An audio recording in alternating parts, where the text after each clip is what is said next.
Olá, hoje é 6 de dezembro, começa agora o Radar FGV, podcast de notícias do Brasil e do mundo, sob curadoria do FGV Notícias e comentários de especialistas da Fundação Getúlio Vargas. No programa de hoje, a gente vai mergulhar em 3 assuntos que estão dando o que falar. Primeiro, um olhar sobre os números da economia brasileira.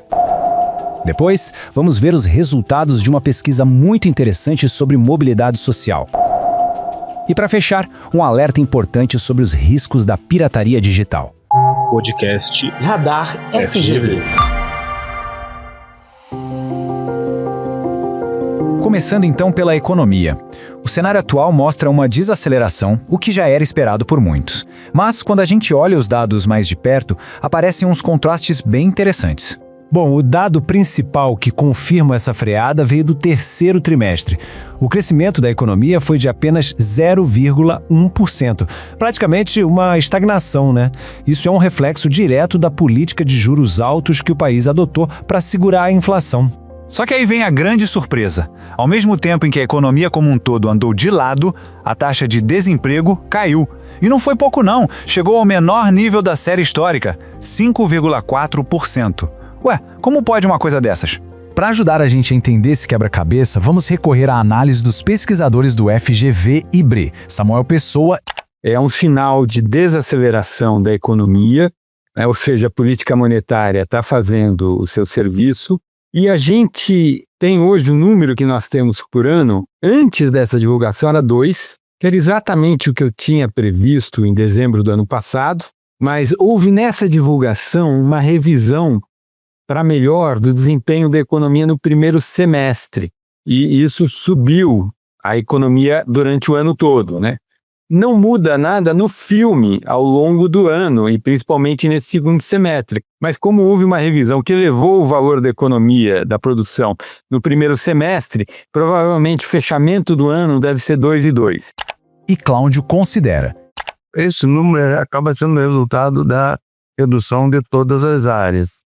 Isso é uma espécie de um pouso leve da economia, embora você não exclua a possibilidade de você continuar crescendo nos próximos meses. Além disso, você tem a taxa de desemprego que está se reduzindo, você está na menor taxa de desemprego de todos os tempos, você teve uma redução da pobreza no ano passado, que se reflete já nesse ano, então a economia está avançando, tá? É menos acelerada do que vinha anteriormente. Agora, vamos mudar de assunto e falar de uma notícia na área social que é muito animadora. É sobre uma geração que está conseguindo quebrar o ciclo da pobreza no Brasil. Um estudo recente da Fundação Getúlio Vargas, chamado Filhos do Bolsa Família, trouxe uma revelação e tanto. Ele mostrou que uma geração de jovens que cresceu em famílias que recebiam o benefício conseguiu, de fato, romper com o ciclo de pobreza. E essa pesquisa foi um trabalho de fôlego, viu? Acompanhou a vida desses jovens por uma década inteira. E a conclusão é que a grande maioria deles conseguiu sair do programa de transferência de renda, principalmente por causa da entrada no mercado de trabalho formal. Só pra gente relembrar, o Bolsa Família é o programa do governo federal, que oferece uma ajuda financeira a famílias em situação de pobreza, desde que elas mantenham os filhos na escola e com a saúde em dia. Mas a pergunta de $1 milhão é: como eles conseguiram? O Valdemar Neto, que é um dos autores do estudo, explica que a resposta não é uma coisa só. Algo que já é esperado, mas que quando quantificado torna um pouco até mais emblemático, né, eu diria, é o fato de que características dos pais afetam também a probabilidade dos filhos saírem do programa. Então, os pais que têm ensino médio, pais que têm mais acesso à educação, conseguem também romper a pobreza que a gente chama de pobreza intergeracional. Então, filhos de pais mais educados, obviamente, também conseguem sair mais do programa. Outro ponto alto, assim, que eu considero, que a gente mostrou, é que o fato dos pais terem carteira de trabalho assinada também é algo que faz com que aumente a chance dos filhos saírem do programa. Então, no sentido de que a gente sabe que no contexto do Brasil, ter uma carteira de trabalho assinada já, de certa forma, mostra que você está ali num pool de empregados, um grupo de empregados com emprego de maior qualidade de modo geral, né? Então, ser um filho lá atrás, que um desses pais, quando a pessoa de referência da família tem a carteira de trabalho assinada, isso ali já fomenta também a saída do programa na década seguinte. E aí eu acho que isso é importante por vários motivos. Primeiro, porque o Bolsa Família é um programa de alívio imediato da pobreza, né? Para isso que tem uma transferência de renda para as famílias pobres, porque deseja-se dar para elas uma condição mínima de dignidade e cidadania. Por outro lado também, tem as condicionalidades, principalmente na área de saúde e educação, que foca nas crianças e nos adolescentes para ter, de certa forma, garantir, ou pelo menos a maior chance dessas crianças e adolescentes no futuro conseguirem sair do programa Bolsa Família. Então, isso com um pilar relevante de qualquer política de transferência condicional de renda, que é ter certeza que as pessoas vão ter autonomia socioeconômica no futuro. Isso é importante por si só, porém se torna mais importante ainda do ponto de vista de política pública. Os recursos são sempre escassos nas famílias, obviamente, para o governo também não seria diferente. Então, no contexto de recursos escassos, você saber que os filhos do Bolsa Família não necessariamente estarão presentes no Bolsa Família no futuro, de certa forma, diz um pouco também a respeito da própria sustentabilidade do programa. E para fechar nosso radar de hoje, vamos falar de tecnologia e segurança.